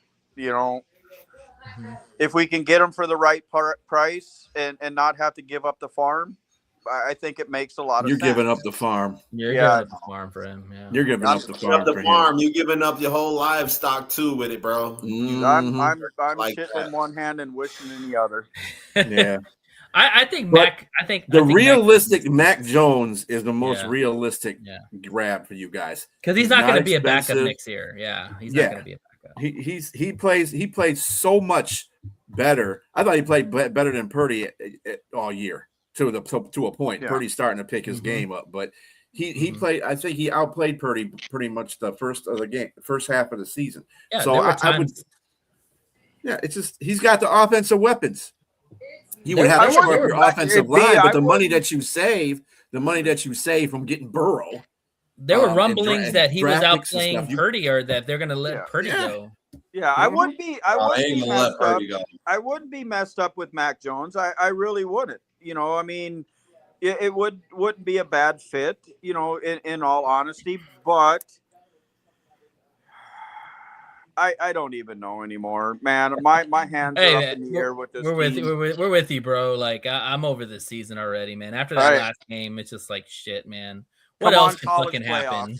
Yeah, that's even over for me too. So what a shitty weekend, right? Two games I lost in the goal line. Holy hell! Yeah, I'm just like, come on, WNBA playoffs. Let's. Is the World Cup starting? I mean, what do we got left? There you go. Yeah, exactly. Hey, but in the life of Michigan, every other team is doing really good. The Red Wings are in first place. There you go. See, you got something going for you. The Michigan Wolverines are in first place. Well, they're number 1 or number 2, depending on what you look at. Hey, it's basketball season. Basketball season. And the Pistons are number 1 in the conference, in their conference. So I mean, it can't be no better, Hey, can I ask you guys something? What the fuck happened to Shamar Moore? Good Lord. Has anybody brought this up yet? Allegedly. Yeah, he was thinking of his dick. There is no allegedly. This dude is lock, stock, and barrel. This gave up $15 million a year, and now he's a felon.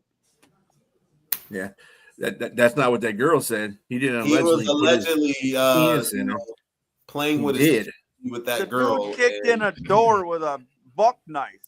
There's no allegedly. Right. The glove fit, bro. I know what he was playing. I know what he's not allegedly though. He's not allegedly a Michigan head coach anymore. Yeah. Right. No, that's true.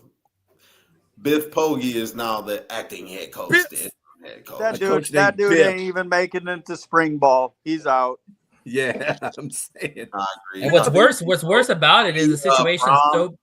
Might be Brown from Louisville. Is what I'm hearing. I don't know how true it is. Michigan's gonna. That's the best they can do. Come on. Or Whittingham. I'd like to see Whittingham come here.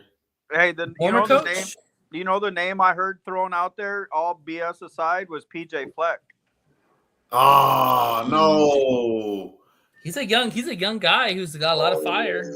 Hey, No, PJ. no. Hey, PJ Fleck turned the Minnesota Gophers around. They were a 2-8 team the whole time, and he took them to a bowl game. The last only way I would like PJ Fleck is if he at least had competed for the playoffs and being over in the Big Ten West. With teams like Nebraska, Purdue, Illinois. I mean, you got to be able to beat those teams and get into But going to Michigan, he's going to have all the assets that he could get to the playoffs. He took no names and 3-star recruits, bro, and he's taking them to high-end bowl games every single year. A name that I would like for the let me tell you something, though. With the Wolverines, they want a coach that can beat the team down south. And that's their what they dream. need. Their dream. I don't care about no bowl games, dude. This ain't about better than that. That's like asking Ohio State. He's laughing. We're gonna get a coach that can win bowl games. You don't want to be Michigan. You don't want a Ryan Day situation where the team can't beat them for 4 or 5 years, and you got to exercise those demons in every little thing you do. Their dream is DeBoer. Their dream is DeBoer. They want DeBoer. I think they initially wanted DeBoer, but DeBoer is trying to keep his job down there in Alabama. Yeah, if he loses this game, that's going to get louder. I know this is going to be crazy to a lot of y'all, but you give him that deal that my man's down there at fucking LSU just got. Go after Marcus Freeman. They can't afford Marcus Freeman. They can't afford Marcus Freeman. The hell they can't. It's 2 schools out there that can afford anything that they want. Notre Dame ain't going to give up Marcus Freeman, so it's not going to happen. Michigan. Michigan can literally go out there and pay anybody anything they want with all those billionaire boosters and donors. Man, they can get anybody the fuck they want. They still got to pay Sharon Moore from the university. It will come from boosters. They pay Sharon Moore. What they got to pay him? They got to pay him nothing. No, they got to pay him. There's no buyout clause if they fire. He messed up his clause. He violated his contract. No. Yeah, he voided his contract by fucking no girl. Well, they still got NIL and they got the portal opening up, so you got to have money aside that too. So, bro, man, this is Michigan we're talking about. Yeah. Hey, y'all ain't gonna beat Jay. How about this for a head coach? Tom Brady. 5 years. It's 2 schools out there that can throw Tom around. Brady would be a great coach. That's Texas and Michigan. Actually, Buddy, A&M has more money than Michigan does. I'm pretty sure they got that oil money down there. Exactly. Damn straight we do. That's the reason why they got Jimbo Fisher and they bought his ass out. Yeah, $70 million, and then they paid Elko more money. So and Michigan can do that same shit. It ain't about how much money you got. But they're not going to get Freeman, dude. With the money. You want to know who Michigan should go after and have him come out of retirement? No. Bobby Bowden. No, bro. Hell no. Bobby Bowden's dead. Hell yeah. That way Ohio State will run your asses over for the next 8 years. I got a better. I got a better one that would sting Michigan, but it'd be funny. Urban Meyer. That was talk about that. Yeah, Urban talking about him. Urban's health is too bad, man. He can't cook. He can't. Hey, all jokes aside, or he almost had a damn Nick heart attack Saban. on the sideline. Or Nick Saban, that was another name I heard. Instead of just being the Michigan That's way. His wife. Bro, get Ed Orgeron. Go Michigan. Go Michigan. Yeah, bro. Get Ed Orgeron, bro. Why don't you hire old Dave? Who? Dave Putney. Or Putin Nanny. I hate that. That guy makes Michigan look bad. Really, I'm telling you, he's your best. It's your best asset. Fucking idiot. That dude likes the New England Patriots. I hate when picking up. Hey, why don't you tell him to pay Urban Meyer $1,000 and quit being a bitch? All right, y'all. Well, hey, I want to see him about food and all that shit. I don't Tom Brady. Nah, he's still with the Raiders. Charles Woodson. I don't care. You can get rid of that contract. Pretty good. He can get rid of. He can get out and get a minority ownership. All right, we're about to wrap up. Charles so, Woodson. Mike, any last words? Go Lions, man. It's been a hell of a season. Up and down. Hey, the positive thing, Mike, in this whole situation, if you win, we're going to be the bottom dwellers because you beat us twice. Yeah. And That'd be the laughing stock of all if you fucking guys, offseason. and if you guys, I will if not you be in guys- any fan. I will not be in any NFC North fan chats if that happens. Trust me, Oh yeah, because I I'm will with you, fucking B. go to fuck off on everybody in that bitch. He's gonna be like that slapping video where the guy just slaps everybody in the face at the party.